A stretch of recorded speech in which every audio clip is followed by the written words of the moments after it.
สวัสดีวันนี้เรามาทำอะไรกันครับ ไม่ได้ดูหนังดูเรือโอเคใครที่กำลังจะเดินมาไม่ต้องเดินมาแล้วนะคะ หมดแล้ว แต่ถ้าเกิดอยากได้เป็นมือสนี้เดินมาสอบถามพี่ๆเจ้าหน้าที่ของเราก็ได้สนามหน้าสำหรับตัวหางท้ายเรือนะคะ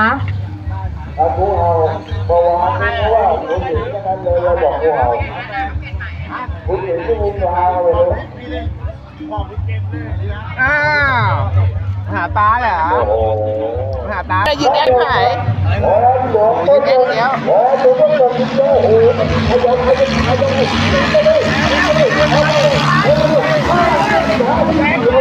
ไม่เงี้ยแฟน